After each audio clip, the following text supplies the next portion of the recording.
Should you put pricing on your website? This is one of the busiest, most commented on discussions that I've ever seen in my MSP social media feeds this past month. And I'm glad. I'm glad that people are now catching on to this because you know what? Marketing is changing. Welcome back to another probably controversial video in my MSP 101 pillar series. First of all, don't forget to hit that subscribe button, as most people watching these videos are not subscribed, and you'd be really helping out the channel if you did. Otherwise, hi, my name is Pete Matheson, and I'm sure you've heard it all before, but if you are new here, I started my own MSP in 2011, grew it to over 1 million in revenue, and then sold it in early 2020. So, my opinion is from someone who has been there, actually run their own MSP, who did, towards the later years, display pricing on our websites. So there, full disclosure, now on with my opinion. And I'm going to keep using that my opinion thing because people tend to really take these types of videos the wrong way. You know, it's an opinion, don't hate me. Speaking of which, why not comment down below with your own opinion? Should you show pricing on your website? Yes, no, why?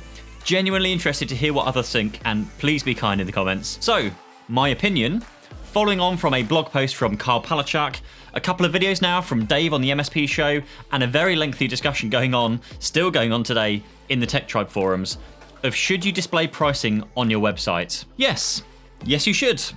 Thanks for coming to my TED Talk. No, really, I believe you should display pricing on your website, and here is why. Have you ever been looking to sign up for something online, come across a website that looks really good, fits your needs pretty well, but you just notice that it's missing something? A pricing page? A page that clearly sets out how much you'll be charged each and every month. Now, how many people have just skipped past that page and gone to find another company who does show pricing? Yeah, that. Now, yes, there are, of course, two sides to the story, and I won't lie and tell you that you won't lose out on some new business because you post your pricing because, well, yeah, some people will look on the face of it and think that you're too expensive, so they go shopping elsewhere. But there are two responses to that. The first, you don't want to be signing up customers who are shopping for the lowest price. And if they don't have a budget for your pricing, then all that does is quickly scoop them through the end of the sales process. And then number two is that the challenge is now with you to communicate what value you deliver in that pricing. I always refer back to the book by Marcus Sheridan called They Ask, You Answer. He owned a swimming pool business. You could say that is a pretty custom and unique service and product, fairly big investment to buy a pool, and then the ongoing maintenance. Kind of similar to IT in a way. But Marcus and millions of other businesses are building their businesses by communicating their value ahead of everything else. Produce written articles, blog posts, podcasts, audio, video, and social posts that answer every question that your customer is asking before they pick up the phone to call you or book a meeting. I'm not going to regurgitate Marcus's book here, but please, just read his book and you will hopefully see the light as he provides real-world examples and stats for his results. Putting a price on your website completely simplifies what is always a very complex process for most MSPs, and I'm always a fan of trying to nail your service down to one single offering. Yes, of course, I know the 3-tier offerings are great, and it's always great to have a premium service that you can then upsell and perhaps make a bit more profit on. But the focus you can achieve with your business when you sell one thing and one thing only is incredible. Come to us, pay X per month, and we deliver this. Every month, every day of the year, to you, Mr. Business. It is niche marketing at its finest. Focus with pinpoint accuracy what service you want to deliver, what service you want to become known for, a service that your competitors could only dream to replicate, and you will quickly find yourself dealing with inbound inquiries from interested customers. Because once all of your staff are focusing on delivering one service, just wow. There is no, is that customer on the 8-hour SLA or the 4-hour SLA? Do they pay for on-site support? Are they covered for out of hours? None of that. And because you only deliver one service, guess what? You'll get to know your profit margins with immense understanding and what you can deliver for that price. And then you can really focus on delivering value within that price. One thing I will say is that I don't think you should necessarily let them buy online. For IT support, yes, it is a relationship, and a two-way relationship at that.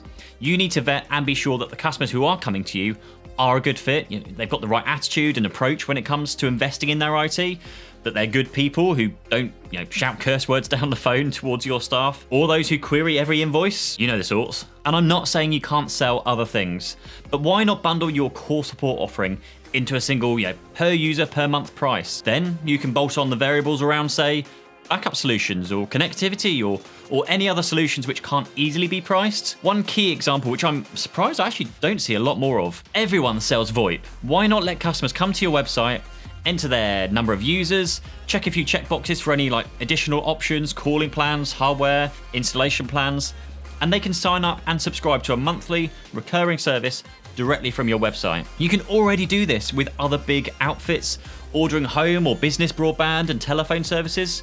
Why not through your MSP's website? Now, one of the arguments I do see around showing pricing like this is, oh, but then my competitors will see the pricing and then they'll undercut me.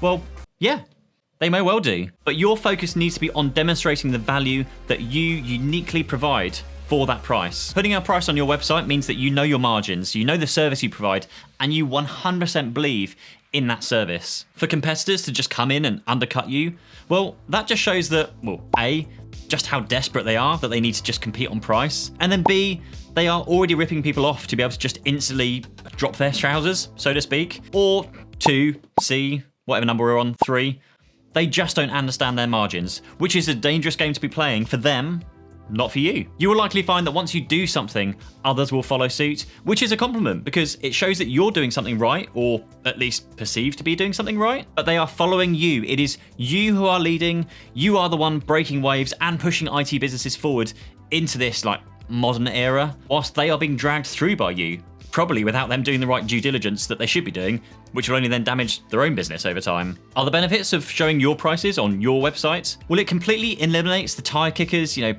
those people who are just calling because you're the third rung on their like 3-quote policy ladder, where they must have 3 quotes before making a decision, even though they've probably already decided they want to stick with their existing provider. But policy says they need 3 prices. That in itself is a whole load of time saved. And yeah, of course, you may be able to convert some of those people going in, meeting them and delivering the value, and yeah, of course.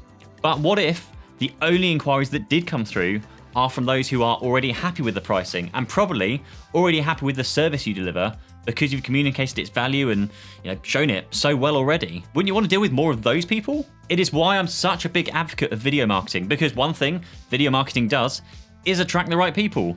People who watch your videos, people who get your sense of humor and can appreciate the way that you do things as a business. They are the ones that you want to be signing up as clients. They are the ones who are ready to buy, who are open and really ready to work with you. Yes, I know IT is complex.